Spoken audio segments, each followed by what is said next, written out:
Saudara, sebuah awan asap terlihat membumbung dari wilayah selatan kota Teheran, Iran pada Sabtu waktu setempat usai Israel melancarkan serangan terhadap ibu kota Iran tersebut.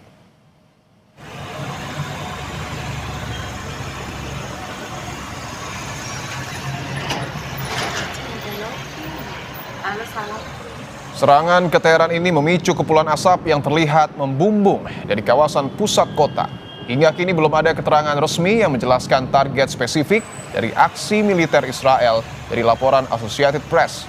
Serangan Israel ini terjadi di tengah meningkatnya ketegangan di kawasan ketika Amerika Serikat mengerahkan armada besar pesawat tempur dan kapal perang ke wilayah tersebut. Langkah Washington itu disebut sebagai upaya untuk menekan Iran agar mencapai kesepakatan terkait program nuklirnya.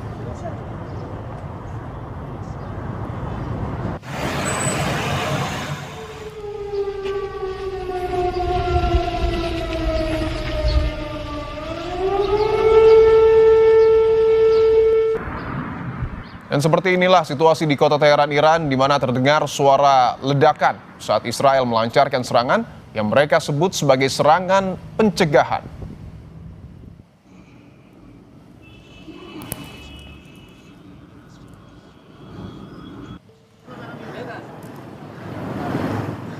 Menanggapi serangan Israel ke ibu kota Iran, Teheran, Kedutaan Besar Republik Islam Iran di Jakarta menegaskan serangan yang terjadi pada Sabtu pagi menimpa lokasi-lokasi sipil dan infrastruktur vital di Teheran, serta beberapa kota lainnya.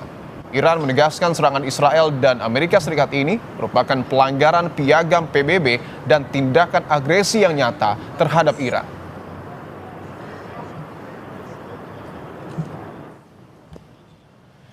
Melalui rilis resminya, Kedutaan Besar Republik Islam Iran di Jakarta menegaskan serangan Amerika Serikat dan rezim Zionis Israel telah melanggar integritas teritorial dan kedaulatan nasional Iran. Iran menuntut tanggung jawab Dewan Keamanan PBB untuk segera mengambil tindakan dalam menghadapi pelanggaran perdamaian dan keamanan internasional akibat agresi terang-terangan rezim Zionis terhadap Iran.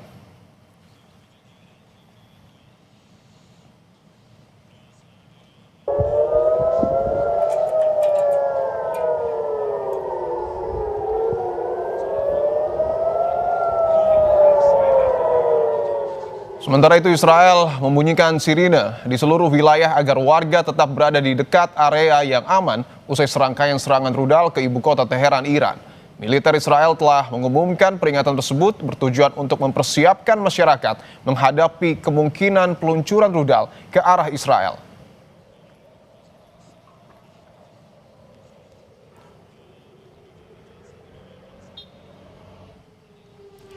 Donald Trump mengkonfirmasi operasi militer besar-besaran di Iran. Trump menyatakan militer Amerika Serikat memulai operasi militer besar-besaran di Iran. Menurut Trump, operasi militer ini dilakukan untuk mencegah keinginan Iran memiliki senjata nuklir.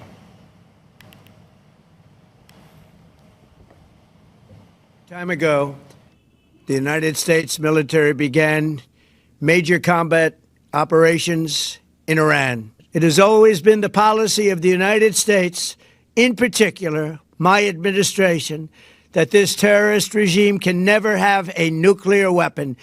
I'll say it again, they can never have a nuclear weapon. For these reasons, the United States military is undertaking a massive and ongoing operation to prevent this very wicked, radical dictatorship from threatening America and our core national security interests. We are going to destroy their missiles and raise their missile industry to the ground. It will be totally, again, obliterated. Serangan dadakan Israel dan Amerika Serikat ke kota Teheran, Iran disebut Trump sebagai operasi militer Amerika Serikat besar-besaran. Benarkah serangan di Sabtu pagi itu pertanda perang dunia sudah di depan mata? Kita bahas bersama dosen ilmu politik Universitas Udayana, Evata Filomeno Duarte, dan pengamat hubungan internasional Universitas Parahyangan, Julius Purwadi Hermawan. Bapak-bapak, selamat petang semua. Selamat petang, Mas Vito. Selamat petang, Mas Vito. Baik, saya ingin ke Mas Evata terlebih dahulu. Mas Evata, apa yang Anda baca dari serangan mendadak Amerika Serikat dan Israel ke Iran? Adakah perlawanan Iran yang tak kalah besar menurut Anda? Tentu perlawanan yang dilakukan Iran adalah untuk meningkatkan fungsi diplomasi yang kemarin sempat gagal, dan nanti akan ada pertemuan yang dirancang tanggal 2 Maret di Wina. Nah, kita bisa melihat sebenarnya serangan ini adalah serangan untuk memberikan sinyal bahwa rezim yang memang harus digulingkan. Dan tentu ini merupakan angin segar yang diinginkan oleh Reza Pahlavi itu sendiri. Mereka berharap agar nantinya perubahan rezim ini terjadi. Dan serangan ini adalah serangan yang masih bersifat, tapi eskalasi balasan dari Iran tentu tidak main-main. Inilah yang akhirnya menciptakan yang disebut dengan perang regional yang kita takutkan, bahwa nanti kita bisa melihat Lebanon, Yaman, Irak, juga beberapa wilayah-wilayah di Arab itu akan ikut dalam konfrontasi yang jauh lebih luas. Itu merupakan ancaman utama. Oke, baik. Saya ingin ke Pak Julius. Pak Julius, Presiden Trump mengatakan serangan ini sebagai upaya mencegah Iran untuk memiliki senjata nuklir. Apakah serangan ini semata-mata karena deadlock soal nuklir Iran, yang kemudian juga sebelumnya sebenarnya sudah dibahas melalui jalur diplomasi? Ya, betul ya. Dan yang saya dengar sebetulnya negosiasi yang dimediasi oleh Oman kemarin menunjukkan titik baik ya hari Jumat kemarin, dan bahkan ada pertemuan negosiasi lagi di hari Senin untuk hal-hal yang teknis. Nah, justru kenapa tiba-tiba pagi-pagi ini Trump melancarkan serangan yang disebut dengan mencegah tadi gitu. Ini agak mencengangkan buat kita, dan sekaligus menunjukkan bahwa ini skenario yang memang sudah disiapkan. Ini juga sekaligus menunjukkan bahwa Trump tidak respect, tidak menghargai negosiasi yang sedang berlangsung. Mas Tivo. Oke, saya ingin ke Mas Evata bahwa ada kemungkinan Iran juga melakukan serangan balik, dan tadi sebelumnya sebenarnya dalam breaking news sudah ada serangan balik informasinya yang dilakukan oleh Iran kepada Israel maupun Amerika Serikat. Sebenarnya untuk kekuatan militer Iran sendiri ini sejauh mana menurut Anda, Mas Evata? Ya, untuk kekuatan militer ketika serangan ini dilakukan tentu ada beberapa titik yang akhirnya lumpuh. Itu yang disampaikan oleh pihak Israel, disampaikan oleh pihak Amerika, bahwa mereka mencoba meredam dan diplomasi ini agar berjalan sesuai dengan maksimum stance yang diharapkan oleh Amerika Serikat, Israel terhadap Iran, bahwa mereka harus mengembargo pengalihan minyak, embargo pengalihan nuklir mereka secara total, dan juga rudal itu sendiri. Tetapi kita bisa melihat bahwa sebenarnya serangan ini adalah serangan untuk mencoba semaksimal mungkin melihat pola-pola politik dan juga langkah-langkah diplomasi yang mau dilakukan oleh Iran nanti dalam pertemuan selanjutnya. Tetapi hal ini tentu menjadi jalan buntu. Kita bisa melihat bahwa kedua belah pihak tidak mendapatkan kesepakatan win-win solution. Maka kalau dari sisi militer, kedua belah pihak memang sangat berbeda. Tetapi kalau dari sisi serangan dengan penggunaan rudal balistik dan lain sebagainya, kita bisa mengatakan bahwa Iran memiliki strategi pertahanan SWAM yang sangat baik, dan mereka mampu menghadapi perang panjang yang akan dilaksanakan oleh Israel dan juga Amerika. Kita bisa melihat itu nanti ke depannya akan semakin buruk. Baik, saya ingin ke Pak Julius bahwa kita tahu serangan mendadak ini sebenarnya terjadi setelah begitu adanya bersih tegang antara Amerika Serikat dan juga Iran, apalagi Amerika juga mengerahkan armada militernya ke kawasan Timur Tengah. Apa dampak dari serangan ini, Pak Julius, terhadap negara-negara di Timur Tengah? Apakah kemudian mungkin saja negara-negara sekutu Iran ini akan membantu untuk melakukan serangan balasan? Ya, dampaknya pasti buruk ya untuk hubungan di antara negara-negara di Arab ya. Itu yang pertama harus kita sampaikan gitu ya. Dan situasi menjadi sangat tidak mudah gitu, karena skenario Trump kan sudah berjalan nih. Jadi negara-negara Arab sudah dimasukkan dalam board of peace gitu ya. Lalu kemudian sudah ada summit gitu ya. Jadi sudah terperangkap dalam cara berpikir Trump gitu ya. Nah, apakah mereka akan di belakang Iran? Saya tidak yakin, Mas Dipo. Saya tidak yakin. Ya. Apalagi termasuk China dan Rusia gitu ya. Dan kalau itu betul terjadi, China kemudian dihentikan. Tapi untuk sekarang ini kelihatannya Iran akan all out seperti yang bulan Juli tahun lalu sudah dilakukan, dan mungkin akan bukan beberapa hari, akan sangat panjang seperti Mas Evata katakan tadi. Untuk dampak secara tidak langsung, Pak Julius, kepada Indonesia, apakah ini akan ada dan berdampak?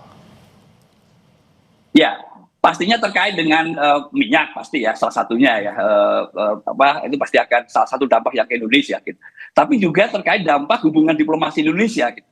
Yang saya berharap sebetulnya Indonesia sekarang mengeluarkan statement, memberikan kutukan terhadap serangan tersebut, melanggar hukum internasional, tidak menghormati negosiasi, dan kemudian mendesak DKPBB untuk segera bertemu dan memberikan resolusi mengutuk serangan ini. Mas Dipo begitu. Oke, tentu kita tunggu apa kemudian sikap yang kemudian diambil oleh pemerintah kita. Saya ingin ke Mas Evata, bahwa serangan ini sementara dan tentu tidak kita harapkan sebenarnya untuk sementara melibatkan 3 negara, Amerika Serikat, Israel, dan juga Iran. Apakah mungkin saja ada bantuan-bantuan dari negara lain yang kemudian akan meningkatkan eskalasi serangan ini, Mas Evata? Ya, kita bisa melihat bahwa basis militan yang setuju dengan pemerintahan Iran saat ini seperti kelompok Houthi ya, Yaman, terus juga bagaimana Hizbullah di Lebanon dan juga kelompok-kelompok milisi yang sama ini berada pada posisi politik untuk mendukung Iran, tentu akan meningkatkan awareness mereka dan juga perlawanan balik. Dan hal ini adalah hal yang sangat wajar yang dilakukan untuk menciptakan satu deterensi juga bahwa mereka tidak menyerah. Dan kita bisa melihat bahwa supply intelijen dan juga supply senjata yang dilakukan oleh pihak seperti Rusia dan juga Cina masih berlaku sampai sekarang. Tetapi kondisinya masing-masing negara masih terjepit. Kita bisa melihat bahwa China juga dalam kondisi netral tapi aktif begitu. Kalau Rusia mereka terjepit dengan Ukraina. Dan juga karena perang panjang yang terjadi sehingga mereka akhirnya mengalami penurunan ya atau kualitas perang mereka untuk menciptakan senjata yang baru agak sedikit berkurang. Nah, yang menjadi poin kenapa serangan ini terjadi sebenarnya karena pada saat diplomasi kemarin Israel dan Amerika melihat ada kelemahan yang muncul. Kelemahan itu saat dimana Iran akhirnya bersedia untuk melakukan pengurangan ya terhadap nuklir mereka dan dianggap oleh Amerika Serikat dan Israel ini adalah satu momen untuk melakukan serangan secara unilateral yang dilakukan oleh Israel dulu, baru nanti dibantu oleh Amerika. Begitu. Oke, dan yang menarik juga bahwa Iran melancarkan serangan kepada pangkalan Amerika Serikat yang berada di beberapa negara Timur Tengah. Ini informasi dari Al Jazeera, seperti negara Kuwait dan juga Uni Emirat Arab. Apakah ini akan merembet ke negara-negara lain di Timur Tengah, Mas Evata? Ya, ini yang disebut dengan perang regional. Ini sudah disampaikan kali bahwa ini adalah satu strategi bunuh diri sebenarnya. Maka dari itu, hitungan dari kedua belah pihak ini yang benar-benar kita sama-sama perhatikan. Maka ini akan menjadi perang yang panjang, tetapi Amerika tentu tidak bisa melakukan perang panjang karena mereka tidak dalam kondisi untuk melakukan perang panjang dan tidak ada pendudukan. Yang mereka harapkan adalah satu diplomasi dan upaya agar adanya perubahan rezim dan juga keinginan agar nanti ke depannya situasi politik di Iran itu semuanya inti dari apa yang dikatakan dalam militer dan juga diplomasi hari ini. Oke, bahwa ini seperti tadi kata Mas Evata serangan bunuh diri. Iran menyerang pangkalan Amerika Serikat tetapi di negara Kuwait, Uni Emirat Arab. Menurut Anda Pak Julius, bagaimana nanti hubungan antara negara-negara di Timur Tengah ini?